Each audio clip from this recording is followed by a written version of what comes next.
Hey everybody, it is so good to be with you again today. Any chance we get to spend time with our partners is a welcome one. My name is Nathan. If we haven't met already, I'm one of the content partnership managers here at YouVersion. Joining me today is someone very special, but before I introduce her, I've got a couple of announcements for you. About halfway through this webinar, we're going to take a brief pause, an intermission if you will, and we're going to talk about one of our partners, one of you guys. We're going to get a chance to spotlight someone incredible. You're going to love getting to meet him and hear from him directly and from our team as I introduce him. So that said, with me today is Allie. Hi. Allie, who are you and what is your title here? I'm Allie Doland, and I am the Content Review Volunteer Manager. Okay, Volunteer Manager. If you've seen the title of this, since you're watching it on YouTube, or seen our email campaign, this is all about leading volunteers. I have a feeling, and I know this from working with you and working with so many of our great volunteers, that we cannot do what we do without them. Oh, absolutely not. Absolutely not. Absolutely not. And not even just, so I get to manage our volunteers that serve through the content team, but there are actually 5 teams within YouVersion that manage volunteers. So they carry a massive amount of value for us. Yeah. We're going to talk about here briefly how we work with volunteers, how we get to steward the people God brings to us. We're going to show you a very transparent look behind the scenes at how dependent we are on the people God brings us and how we partner not just with you for content, but we partner with volunteers for all kinds of things. After the intermission, we're going to come back and talk to you about how you can take what we do and plug and play and customize it to your ministry so you can maximize how you care for your volunteers and how you're able to work towards your mission with them more effectively than ever before. So with that said, you said we have 5 teams that are supported directly Yes, sir. by volunteers. What does that look like? So our team, right, is the content side of things. We have a whole support team, which does things like product support. So if you have an issue with the app, they're the people that get the tickets. We have a spiritual support team. We have a kind of more prayer, pastoral kind of team for people that put prayer requests into the app.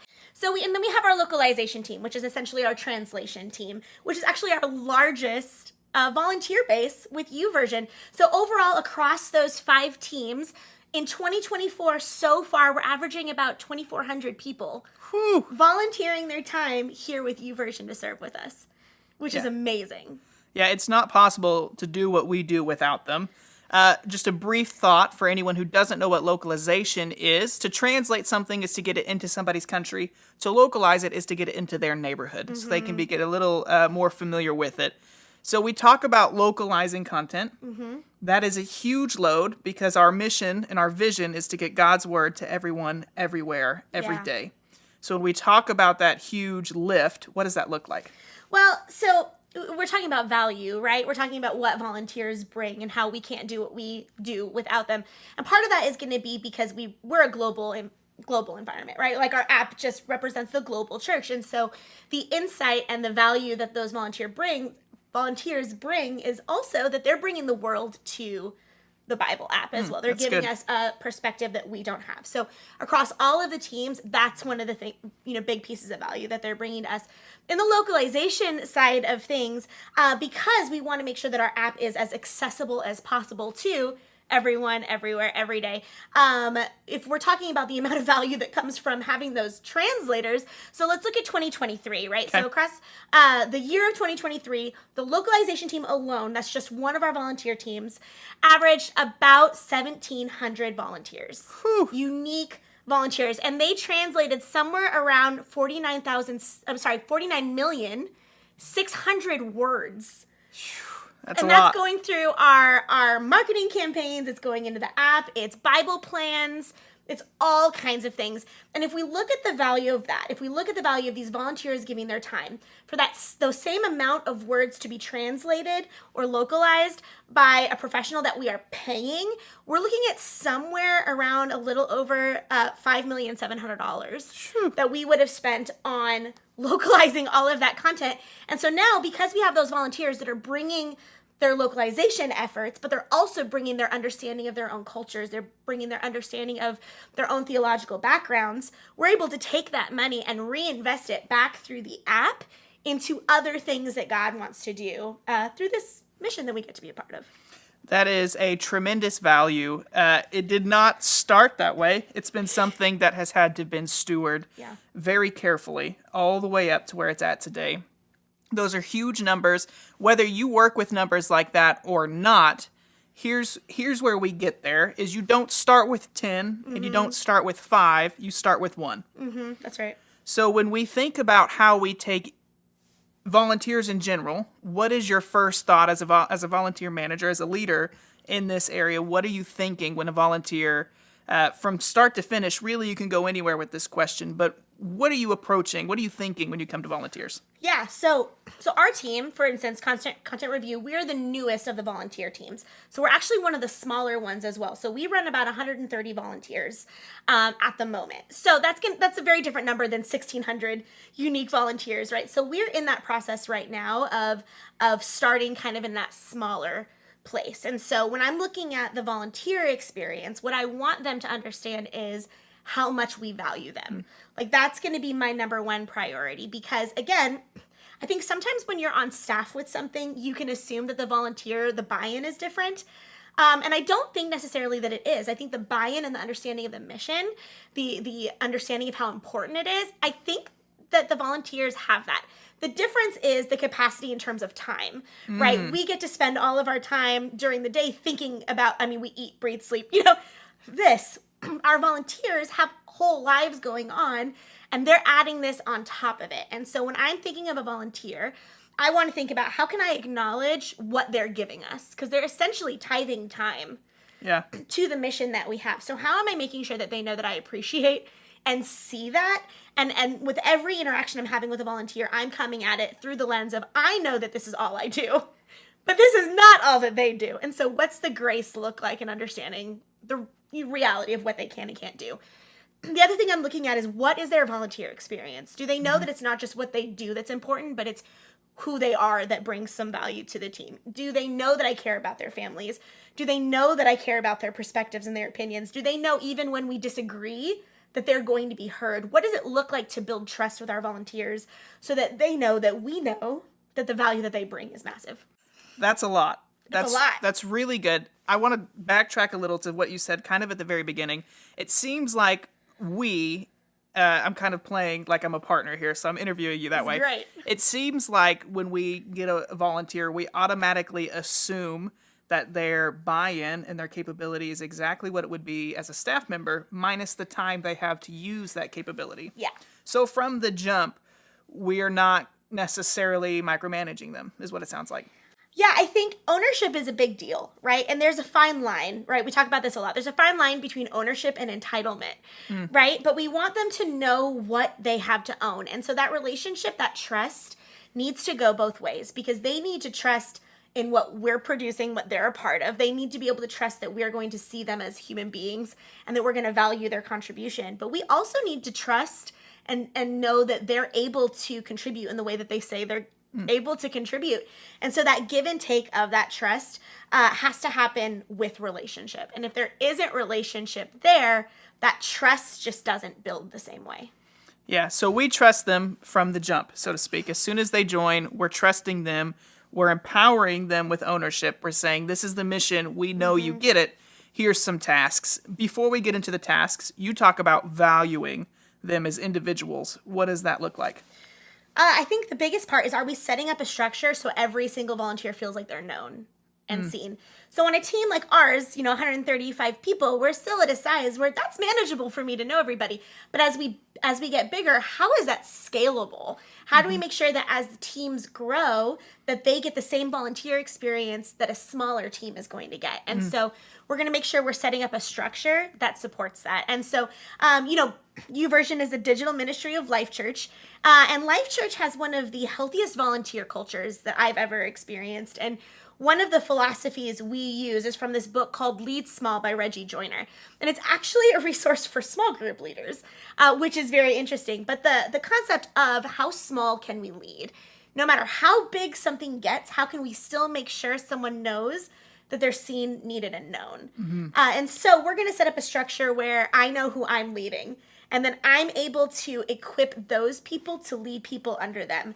And they're going to equip the people they're leading to lead under them. And by leading, there's communication happening, there's training happening, there's corrective conversations happening, and there's equipping happening. We're always trying to grow the person along with the skill level. Like, as long as that's what our culture is, that we're investing in people, and then those people invest back into the mission. That's really good.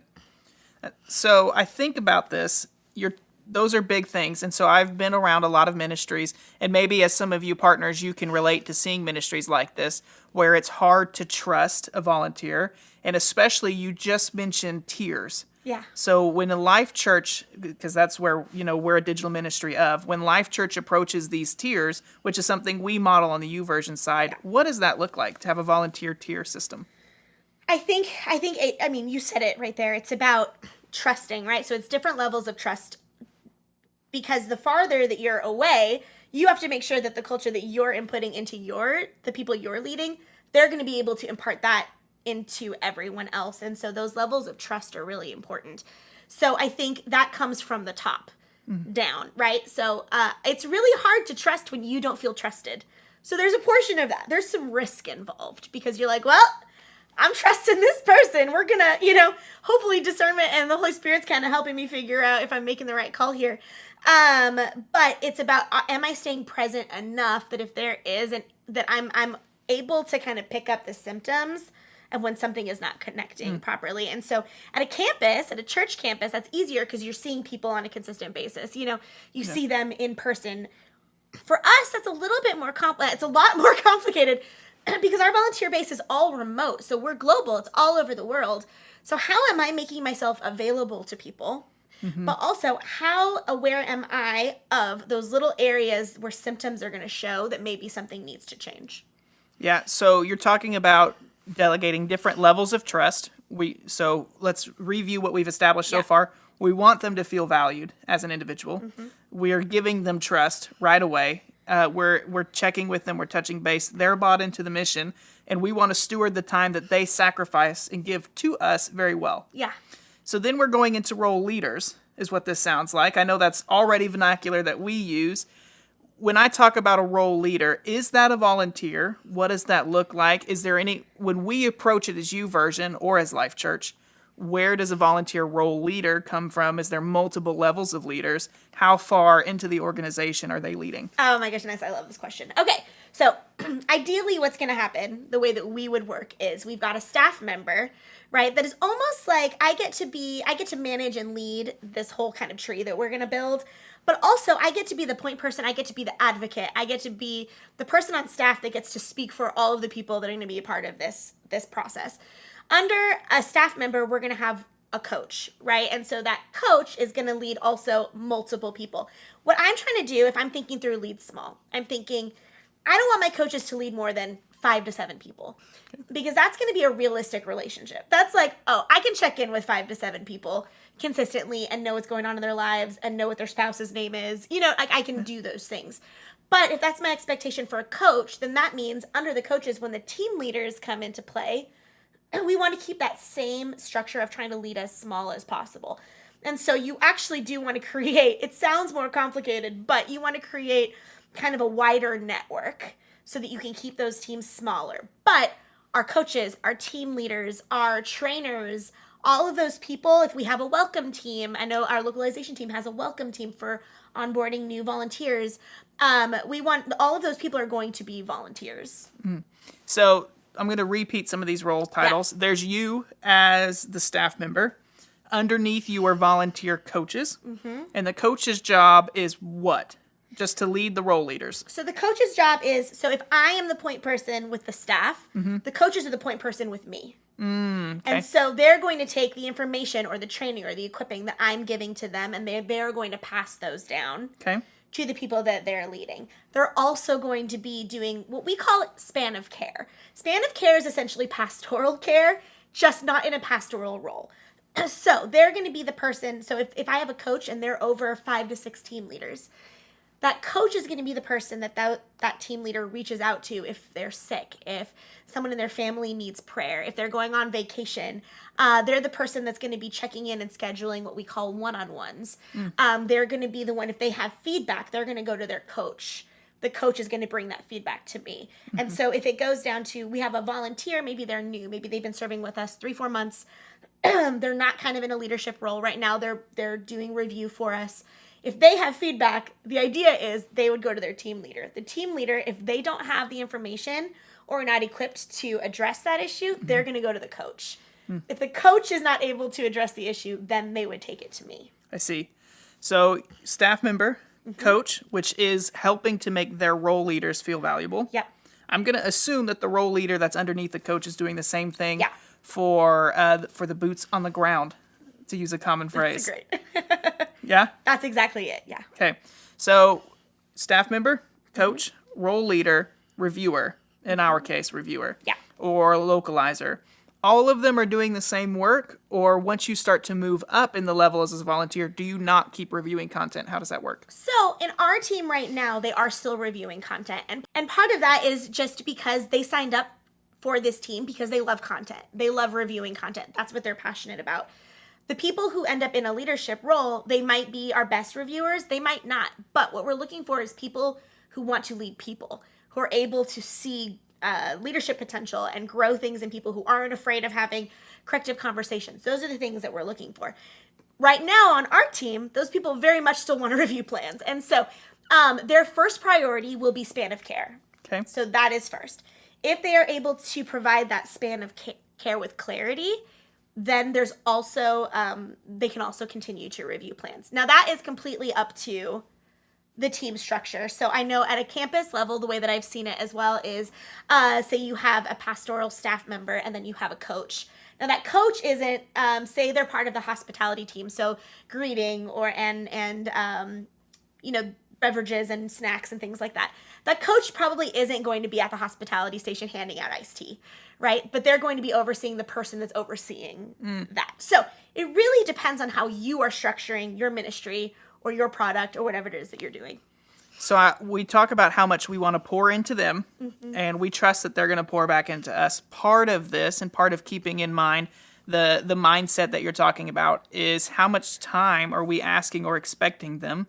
We as YouVersion, as the Bible app, how do we handle our expectations with volunteers? Such a great question. And here's the thing, we're still figuring that out, I think. So it's a lot easier when you're able to view and watch someone doing the work that they're volunteering in. Because some of our work is very subjective, it can be hard to understand, like in terms of time, what the value is. And this is going to be different person to person. So our standard across the YouVersion teams for volunteers is that they serve once a week. Okay. So for our team, what that looks like is if we say that our standard is once a week, that plan is that for our team, that is reviewing one plan a week. Now, with the amount of plans that we have moving through and the amount of content that we have moving through our app at any given time, we have a lot. And so generally speaking, the volunteers will do, 5-6 a week, depending on the language that they're reviewing in, depending on what their time is like, depending on how long they've been on the team.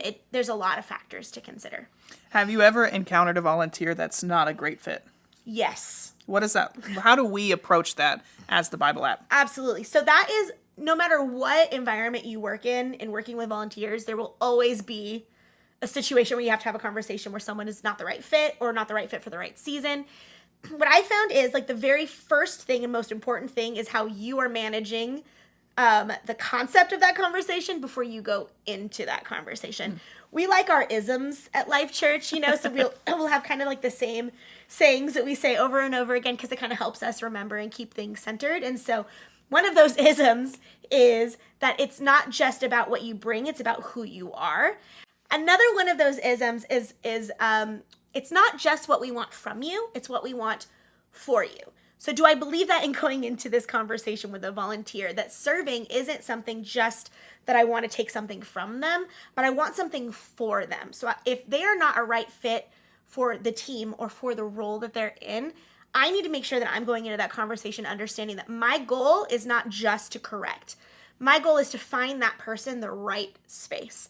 And so if they're moving out of it because there's an attitude issue, or maybe there's a capacity problem, or maybe it's just that they're busy and in this season they've taken on more than they can actually do, right? And so when I'm going in, I want to always lead that person to some kind of next step. So it's not just kind of like a thanks for everything you've done, see you later.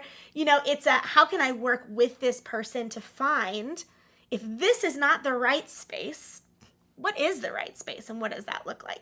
Now, in that, what I've seen happen and what you always want to avoid is being really ambiguous with what that looks like. So you don't want to leave that conversation with that person feeling like I actually don't understand where we went from that. There's so many compliment sandwiches in there that I actually don't know if they're asking me to step down or not.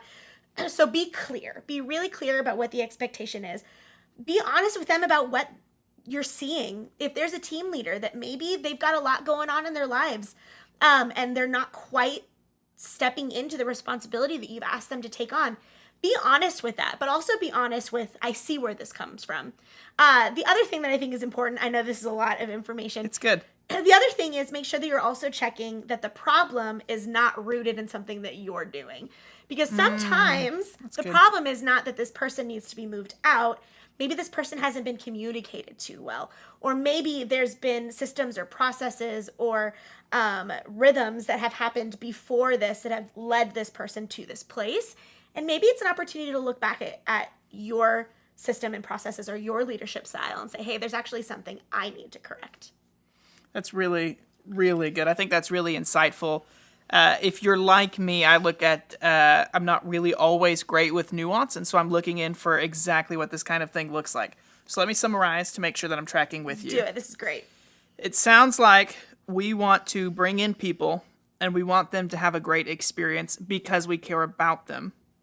It seems like we're more focused on what we can give to them in terms of value, in terms of spiritual impartation, in terms of care.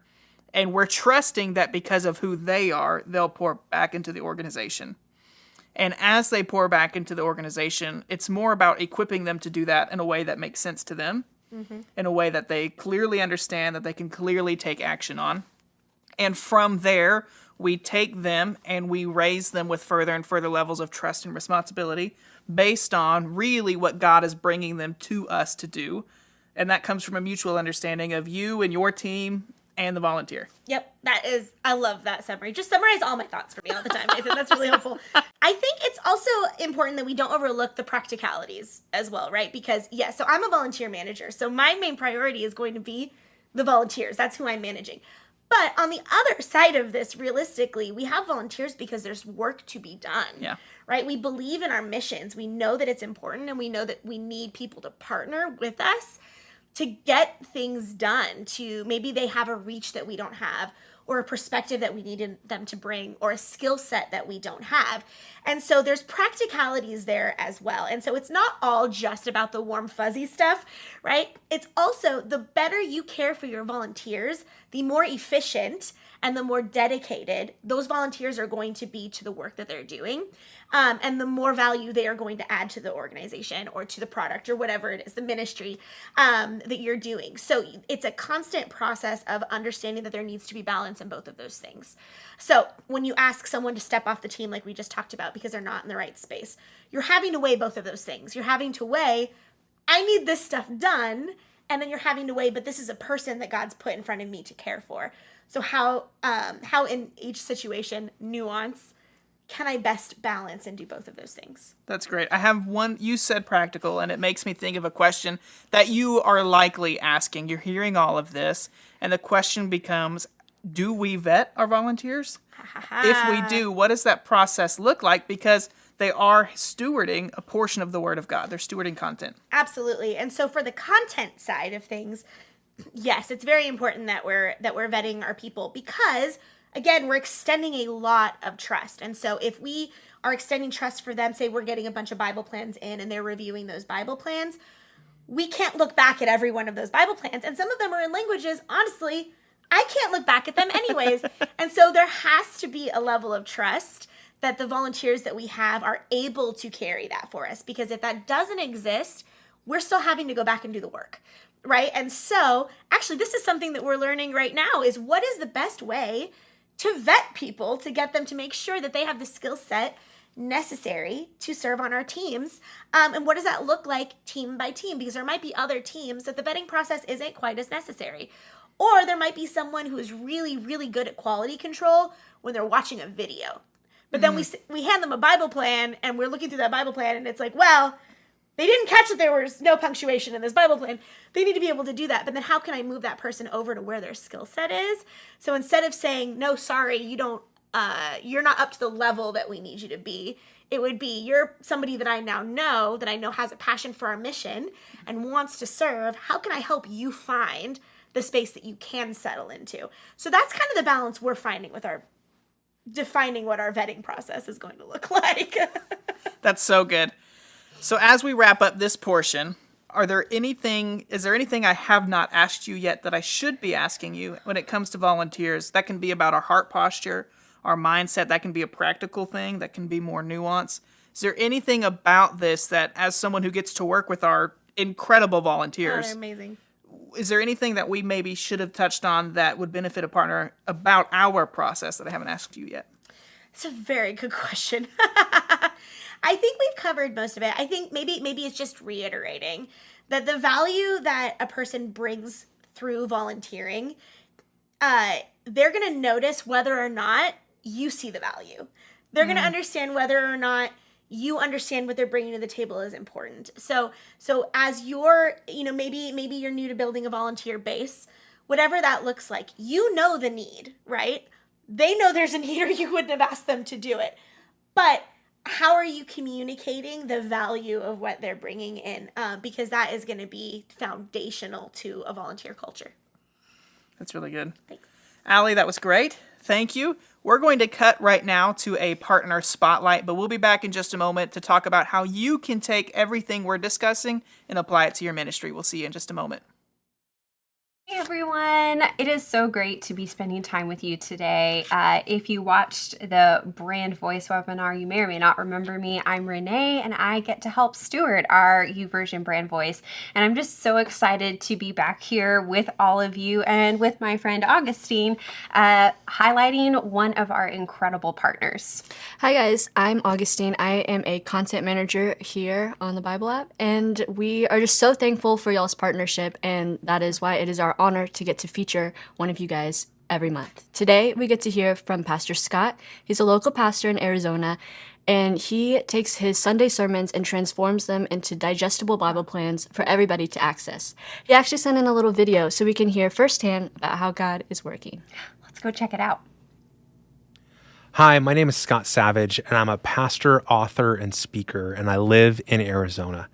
And about a year ago, I began a partnership with YouVersion, and I have to say that I have found more encouragement, inspiration, and impact through this partnership than almost anything I've done in recent memory when it comes to my ministry.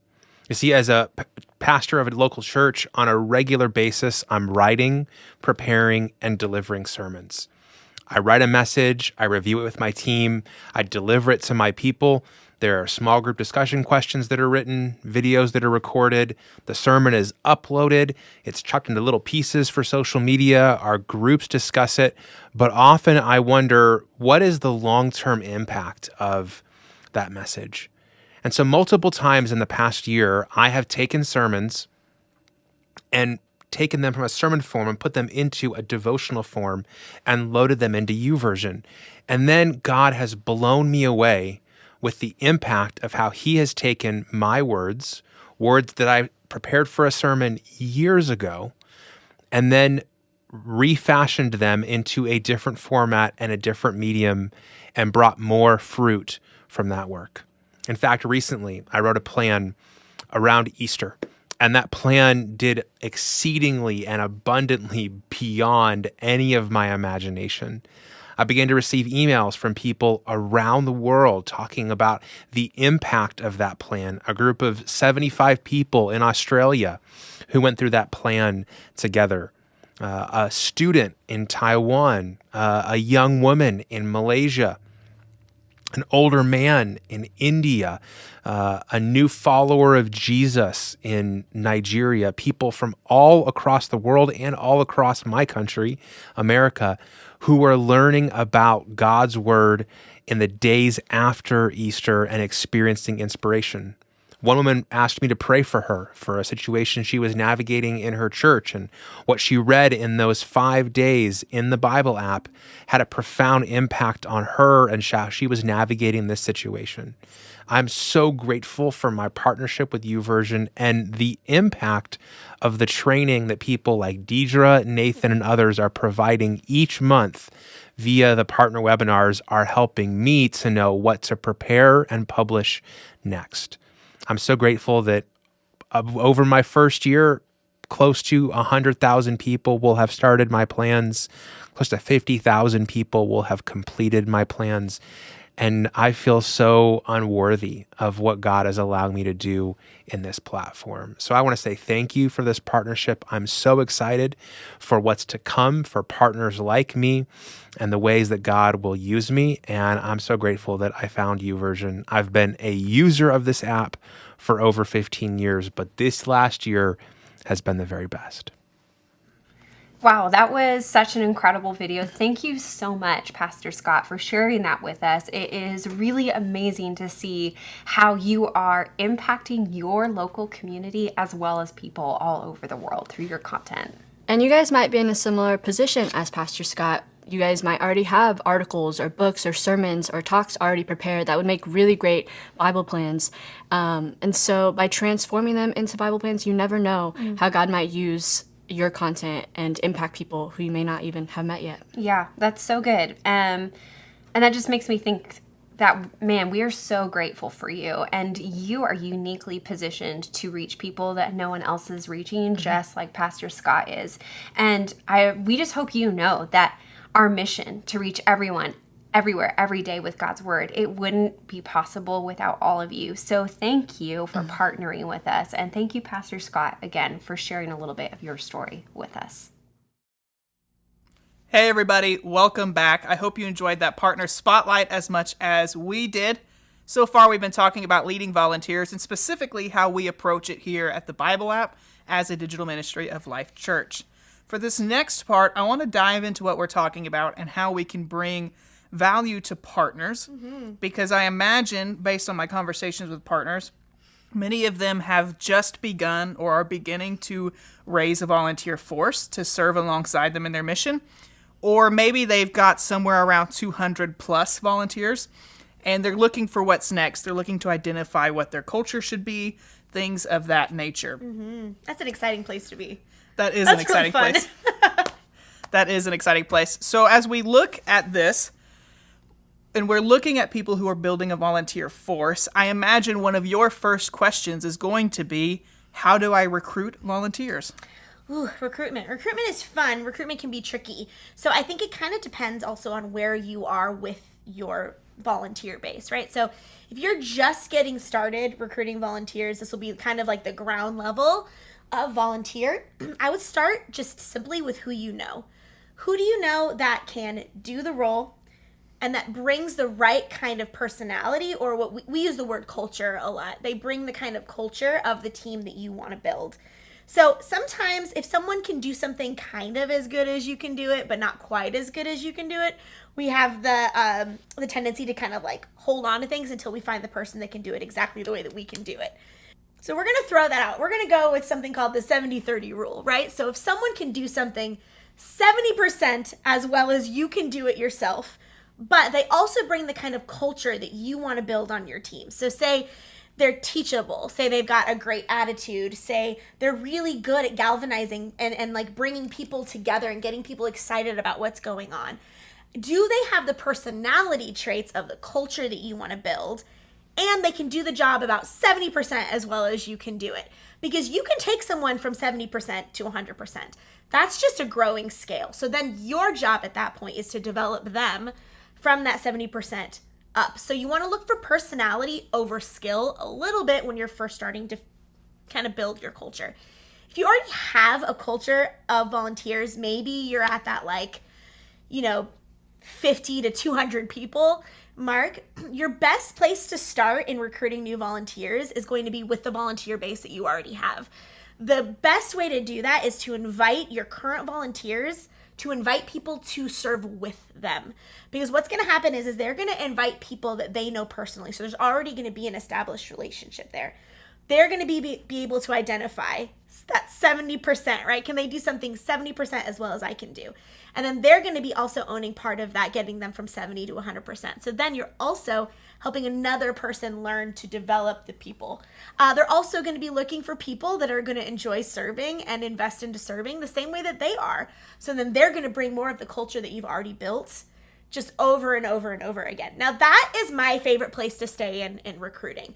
How much can I lean on the people that are already passionate and excited about my team to bring on more people that are like them to keep serving?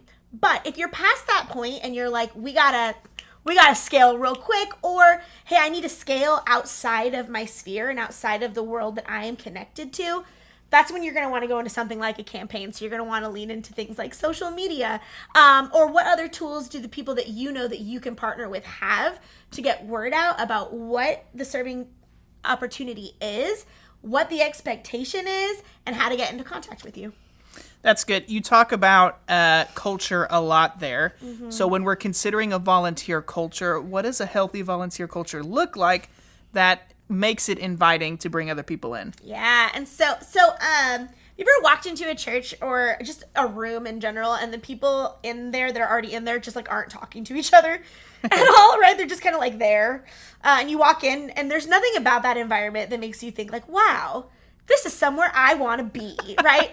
But when you walk into a room full of people that like care about each other, if you're trying out a new small group or something like that, and you walk into an environment where people are already feeling at home, they already feel like they have a voice, they feel confident, they feel comfortable, they know what's expected of them, then that new person walking in is going to feel more apt to stay, right? They're already going to feel more cared for. And so when you're thinking about a volunteer culture that you want to build a volunteer culture that feels as good as walking into a really healthy small group, right? You want to walk into something that people are already enjoying doing, but you're going to want to work with people who are teachable, who are servant-hearted, who are following after Jesus with their whole heart, that they're actively looking for feedback, that they're actively giving feedback. And so as a leader, you're the thermostat, right? Like you're setting the temperature of what all of that is going to look like. So when you're building a culture in a volunteer team, you need to set that standard, and then the rest of things will kind of start to fall into place. And it takes time, but it's really worth it. You talk about, that makes me think of the phrase where we talk about you're just going to naturally reproduce who you are, especially in volunteers, that you're going to set your culture. You said something in that explanation that I really want to dive into. You said that you want to give your volunteers voice, and you also mentioned giving and receiving feedback. As a volunteer leader, what does it look like to give a volunteer a voice? Because we both know that you and I are going to take much more ownership of something that we feel like we can influence. Yeah. That we feel like our voice actually matters to the end result.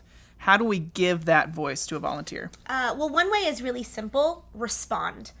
Don't wait. Don't brush it off. Don't let too much time pass, because then they're going to think like, oh, they don't care what I have to say. They didn't even look at it. So that's one of the things. Just make sure that you respond. The other thing is make sure that you give space for them to speak and you are listening.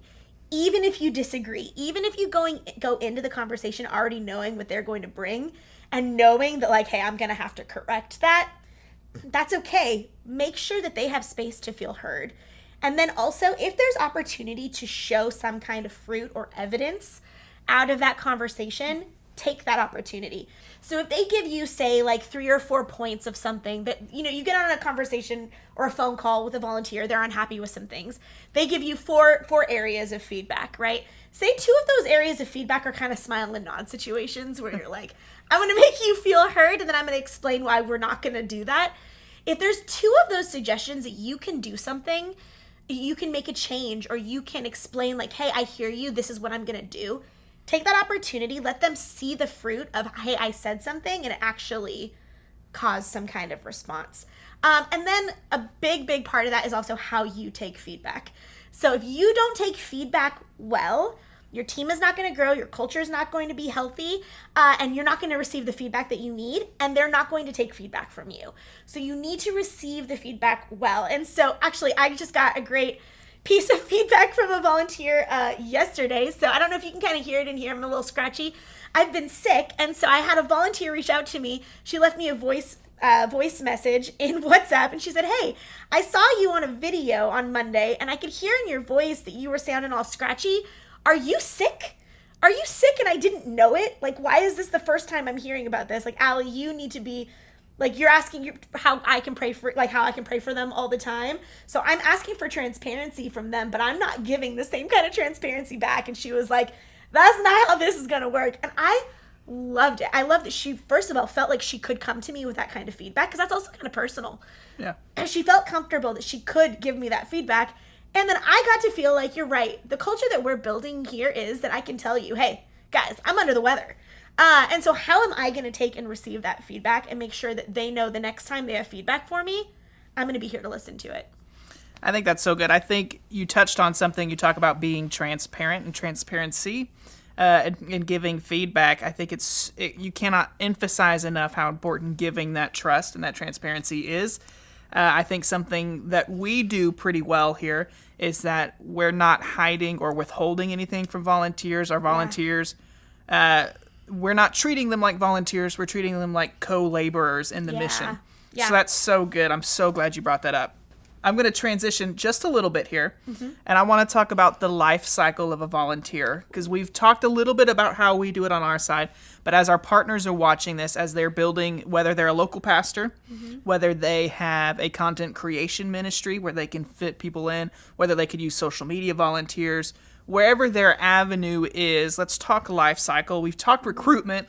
Once somebody is interested in being a volunteer, once they're there, once they've signed the initial form or sent the initial DM or however they're getting in contact with you, what do you recommend that first step of plug and play is?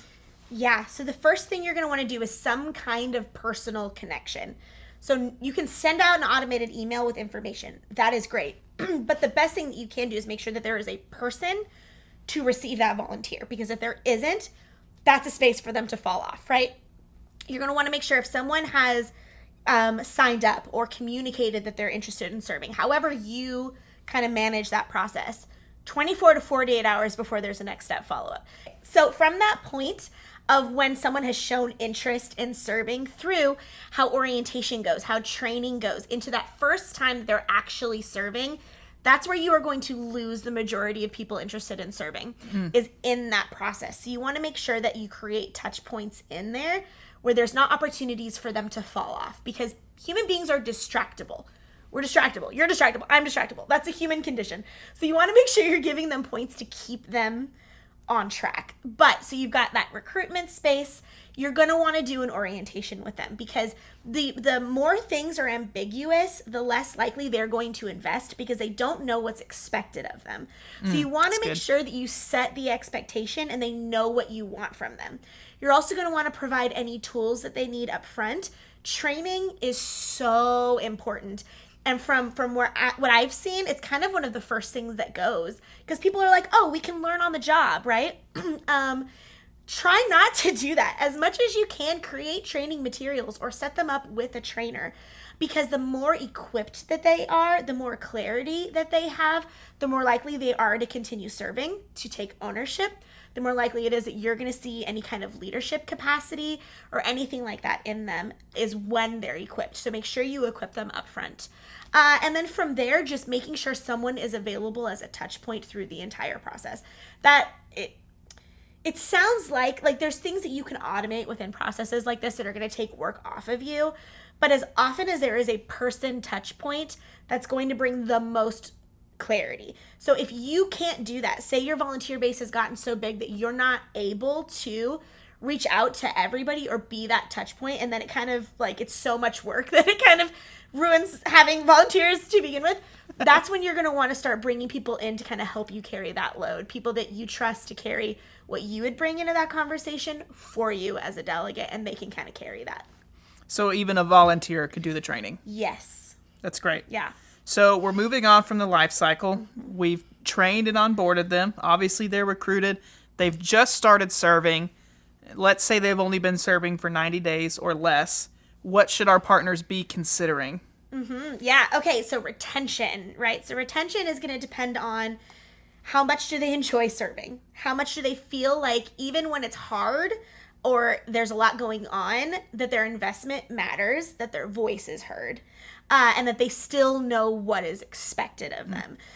Because you want to make sure that wherever they are, you're meeting them. Don't ever ask a volunteer to do something that you're not willing to do, right? And so if we're talking about retention at that 90-day point, you're going to have that personal connection, right? You're going to have some way of them giving feedback. So there needs to be an official way. Maybe you have a form stack or a Google form, or you have somebody on your team, a volunteer or another staff member that's going to be doing follow-up calls.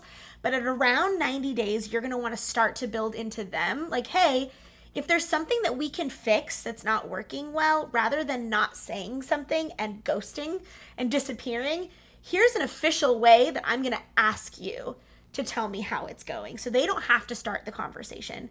And then you want to make sure that that is something that you've built into your culture 90 days in, 2 years in, 5 years in, that there's always kind of an official way that we are asking them for their volunteer experience. Then you're going to want to make sure that they know that they're missed when they're not there. So if we say with the content team, let's say that we're asking them to serve once a week, right? If we're asking them to review one plan per week. If I go back and I check, or I have a volunteer whose job it is to go in to check halfway through the month, who's already volunteered and served, who has not? And then we have a connection point there that says, hey, I've noticed you haven't reviewed any plans yet this month. Everything good? They're going to know that they were missed, that they were noticed, that it was noticed that they didn't serve.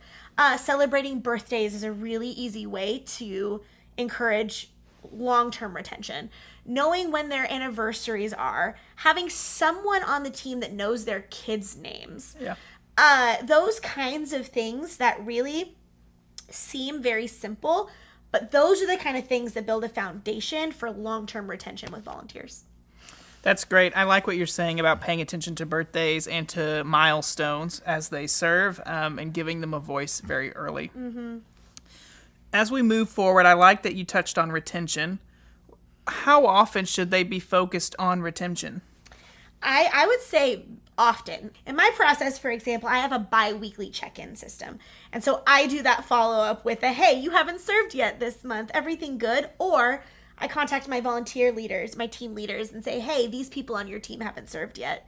And they're going to be looking at it. Because the longer you build retention, the more buy-in. The longer that they serve, the more that they care, the more that they take ownership, the more that there's growth there, and the less recruiting you're going to have to do, the less training you're going to have to do, because they already know what they need to do. So that's why you want to build that culture that we're talking about up front that's going to support long-term retention. Because without that, people are going to be leaving. If you have a high turnover, you are always onboarding new people.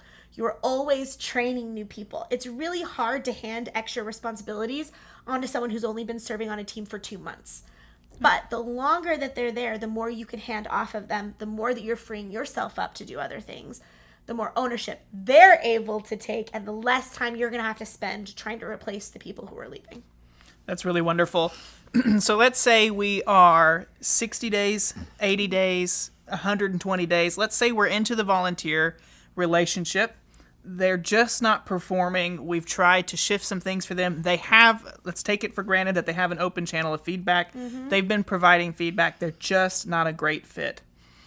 The phrase that we often use here is that you can grow the church by asking people to leave. Yeah. So when you're approaching this conversation with a volunteer that is not a great fit because they're just looking for something else, maybe God has a different place for them, and that's okay. How do they approach this? We've talked about this a little bit, but how do they approach this conversation well and love a person through it well and get them where they should be going? Yeah. Don't rush through it. I've seen a lot of pastors do this where there's so much on your plate. There's so much to do, and now you have to have this conversation with someone to ask them to step down. Maybe there's something going on in their lives where they're bringing something really unhealthy into the rest of the team. That's going to be a good reason to ask someone to step down. Maybe you've noticed, like, hey, you're in a leadership role. You can't be doing this right now. Like, you've got too much going on. You're asking them to step down. Things like that. Make sure that you don't rush through the conversation thinking about what you have next. Because for you, this might be one conversation you're having out of multiple in a day.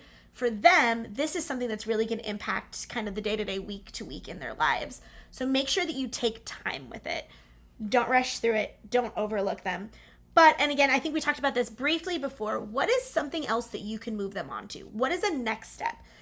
Maybe it's finding another place for them to serve. Maybe it's changing their role and adjusting it to someone else. If it's that time for them, it's just time to part ways. Like, this is just not working. It's time to find something else. Maybe their next step is, hey, I noticed you're not in a small group. Or I noticed that this is going on in your marriage. Or this is going on, and you should hopefully have the relationship to know those things. Is there a next step, something that they can do to grow towards something else? Is there another contact that you can put them into contact with? Here's the thing to remember, though, too, is we can never control someone else's response to a conversation, right? We can control our response to a conversation, and we're going to do our best to be clear, to be considerate, to give a next step, and then they have to take it from there. And so let them go if it's time to let them go. If they don't want that next step, don't push it. Leave the opportunity there for them, and you can only do what you can do. Yeah, that's great. So we're talking about responsibilities, and that makes me think back to the earlier question. We talked about the 70-30 rule, but when we're looking at a task, if it's a church, we're looking at who should count the offering. If we're looking at a ministry that creates content and ministers directly to people, who should be manning the DMs? As we ask these questions, what kind of tasks should we look at delegating to a volunteer, and when should we have a little extra concern about what should go where? That's another great question. So it's all going to depend a lot on what your ministry is or what your organization is, how much personal information from other people. Is there counting money involved? Are there account numbers involved? Things like that are going to deal with privacy issues. You're going to want to make sure as much as possible staff can take care of those things. If those are things you want to delegate to volunteers, say you have a volunteer that's really gifted in some of these things, what does a background check process look like? What can you do a background check on a volunteer and have them do, right? We see this in children's ministry a lot. You see this in people that do count for churches if they're not on staff. Background checks are really key.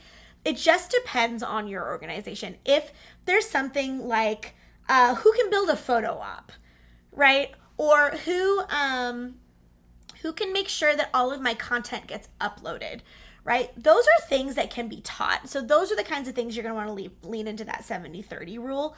But when you're looking at everything that needs to be done through your work and identifying what can a volunteer do, what does a staff member need to do, make sure you're not looking at it through the lens of, well, I would do this better. So good. It's not a question of, can I do this better? It's a question of, what is the safest and most responsible thing? I'm going to keep that with me. Other things, how am I going to train up other people to help me carry those things? That's good. So as we begin to delegate, let's say that everything we've talked about so far is something that our volunteers and our partners have begun to do. So as they're moving forward into the next steps, a volunteer somewhere makes a mistake. How do we approach that?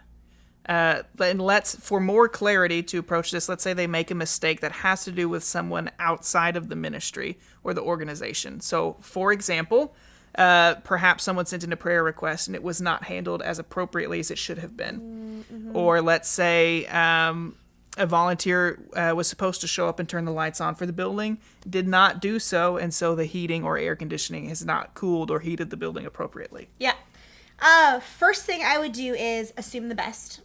Right? Like in almost any relationship, assume the best, right? So I'm going to go into that conversation asking for them to tell me what happened, right? So that's the first thing I'm going to do. I'm going to ask questions. What happened? Why didn't you show up to start brewing on the coffee? So at our 8:30 service, we didn't have coffee. Like what happened? Because people sleep through alarms. You know what I mean? People get sick. People have emergencies with their kids. Things like that are going to come up. That's a one-time thing. And then you might be thinking through, okay, next time when that happens, this is our backup, right? That's a one-time conversation. If it's more like hey, this is the 4th time that you haven't showed up to turn the brewers on, maybe you're not the best person to be turning the brewers on. And then that is a conversation about okay, so a couple things are happening. Either your lifestyle isn't fitting what you want to do, or you're not taking this seriously enough. Either way, how can we move you into something else? Feedback conversations are really important because feedback is partially, like, it's important for us so that we know that people are doing things correctly. But I'm a firm believer in feedback helps people know that you care about them. Yeah. You know what I mean? Like, if I'm taking time to sit down with you to correct something that you've done, that's because I care about you getting better. And so as long as it's not like you walking in and being like, my whole day is ruined because you forgot to turn the coffee on, that's probably not the best way to approach that conversation. But if you're walking into it like, hey, maybe this is too much responsibility and maybe we need to grow into this. So what's something else that you can do to step into? Or helping them. Again, we're talking about building people. When we're in ministry, we're in discipleship.